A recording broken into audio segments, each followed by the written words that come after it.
Au cœur de Jérusalem, ville sainte pour beaucoup, le Ramadan se déroule avec une promesse de paix et d'introspection.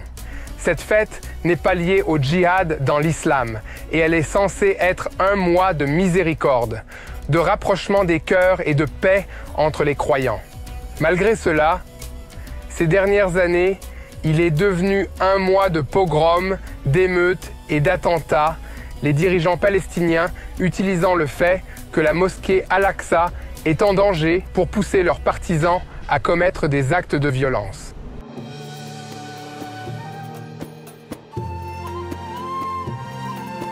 Je m'appelle Yair Pinto et je vous présente My State, une émission dans laquelle je partage mon point de vue sur l'actualité, ma foi en Dieu et mon voyage en Terre Sainte.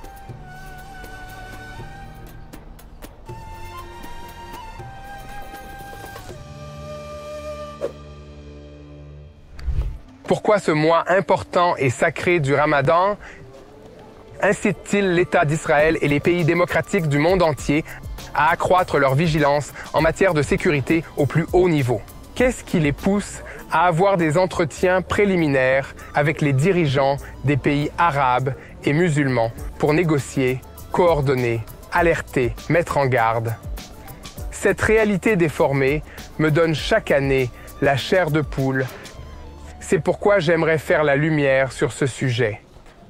Selon les livres de l'islam, le Ramadan est un mois d'introspection, de purification de l'âme, de jeûne et en général de connexion des hommes avec leur Dieu. Ce sont des choses positives. Les musulmans croient que c'est aussi le mois au cours duquel le Coran a été envoyé du ciel pour guider les hommes sur la voie du salut. C'est un mois au cours duquel tous les musulmans du monde sont censés multiplier la bonté, la gentillesse et l'amour. C'est un mois qui doit nous apprendre ce que sont la modestie, l'humilité, la sensibilité aux autres, la compassion et la charité.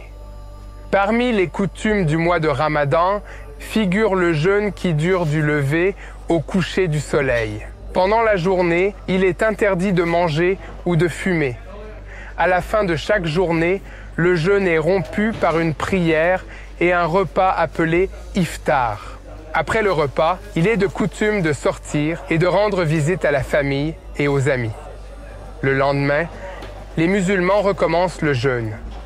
À la fin du jeûne, les musulmans célèbrent une fête spéciale appelée Eid al-Fitr, la fête de la rupture du jeûne. Pendant le mois de Ramadan, il est interdit de mentir, d'être avide, de calomnier ou de jurer en vain, et il est de coutume de se rendre à la mosquée pour prier et étudier le Coran. Chaque musulman, où qu'il se trouve, est tenu de respecter ses coutumes et de célébrer le Ramadan dans la joie et le respect autour d'un repas copieux et dans une atmosphère familiale chaleureuse. Dans la majeure partie du monde islamique, le Ramadan est une fête familiale. Pensez à Noël ou à Hanouka, mais pendant un mois entier. Écoutez, les gars, c'est de la folie. D'habitude, cette rue est bondée de gens qui font leurs courses dans les magasins situés de mon côté.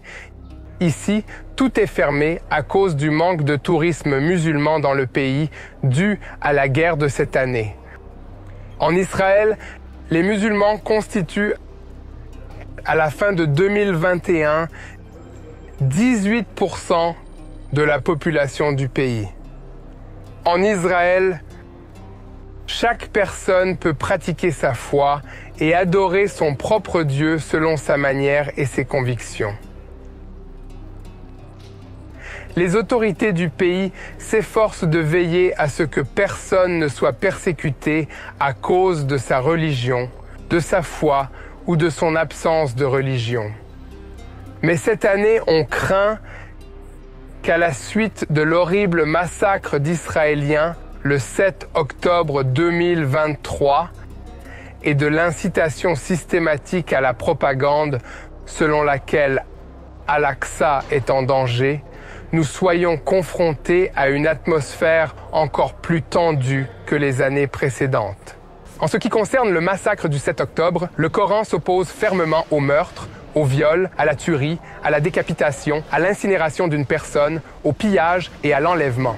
Le Coran met en garde contre ce déchaînement meurtrier des musulmans fondamentalistes qui n'ont pas de Dieu. Le système de sécurité israélien se prépare à un scénario catastrophe. Ce scénario prévoit une flambée de violence le long des lignes de démarcation entre les quartiers arabes et juifs de Jérusalem et d'autres villes, ainsi qu'une augmentation des émeutes et des attaques individuelles. Il peut s'agir de harcèlement, d'attaques à l'arme blanche, voire de fusillades, à la fois en Israël et en Judée et Samarie. Les tentatives d'enflammer le mont du Temple pendant les prières et les sermons, ainsi que les tentatives des musulmans de rester au sommet du mont du Temple pendant la nuit pour essayer de nuire aux fidèles juifs du mur occidental lorsqu'ils viennent prier à l'aube, suscitent également des inquiétudes. Plusieurs mesures ont été prises pour répondre à ces préoccupations. Outre un renforcement significatif du personnel de sécurité, la police israélienne a cartographié plus de 300 points de tension à travers le pays et formé des forces spéciales dans chaque district afin qu'elles soient familiarisées avec ces zones et qu'elles puissent les atteindre rapidement. Les responsables israéliens s'entretiennent également avec les chefs des autorités arabes dans le pays, ainsi qu'avec l'autorité palestinienne et la Jordanie, pour tenter d'éviter une flambée à la veille du Ramadan et pendant celui-ci, en particulier en Judée et en Samarie, à Jérusalem et sur le mont du Temple, qui est l'entrée de la mosquée d'Al-Aqsa sur le mont du Temple.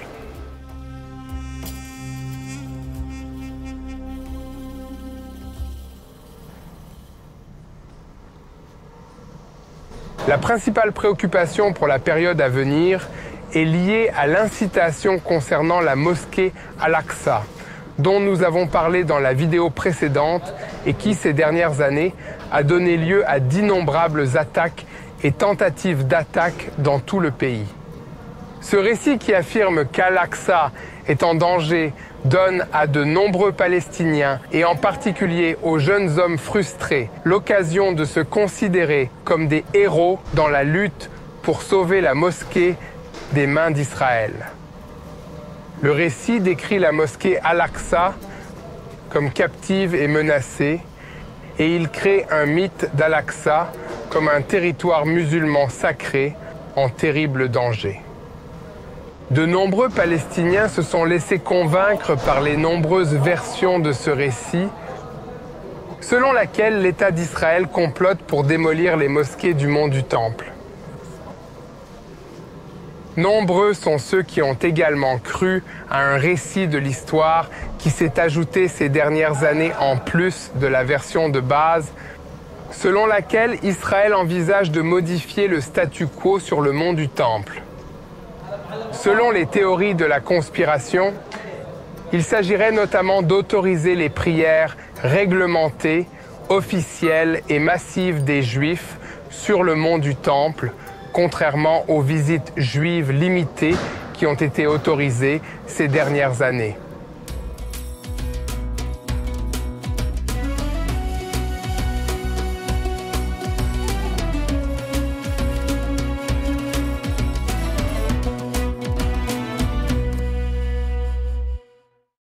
Voilà pour les mensonges et les théories du complot. Voici maintenant les faits. Le complexe du mont du Temple est géré de manière autonome par les autorités religieuses musulmanes qui imposent de nombreuses restrictions aux visiteurs juifs et chrétiens. Ce fait avéré est complètement ignoré par les masses qui croient au complot selon lequel Al-Aqsa est en danger, ou dans le monde des nombreux terroristes qui cherchent à créer des incitations contre l'État juif. La foi et les émotions nationalistes prennent toujours le pas sur la logique et les faits. Depuis la victoire d'Israël, lors de la guerre des 6 jours, le pays contrôle physiquement l'ensemble de Jérusalem, qui était jusqu'alors partiellement occupé par les forces jordaniennes. Presque chaque année, le cri Al-Aqsa est en danger et lancé de diverses manières étranges, farfelues et imaginaires. L'hystérie fabriquée qui en découle a empoisonné tout discours rationnel sur ce qui se passe réellement sur le mont du Temple. Par exemple, en juillet 2018, il y a eu une série de petits tremblements de terre dans la vallée du Jourdain et la mer de Galilée. Le plus important d'entre eux n'a atteint qu'environ 3,5 sur l'échelle de Richter et a été à peine ressenti à Jérusalem.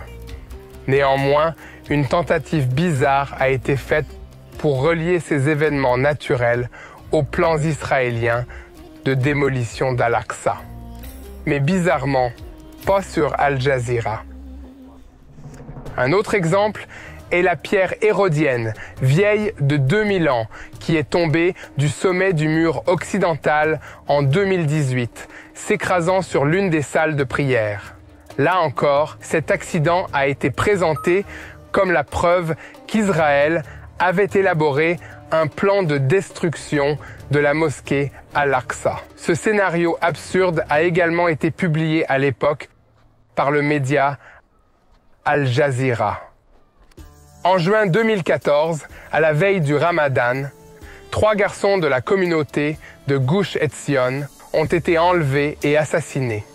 En mai 2021, pendant le Ramadan, l'opération Gardien des murs a commencé après que le Hamas ait tiré des roquettes sur Jérusalem et que des Juifs aient été attaqués dans plusieurs villes mixtes d'Israël.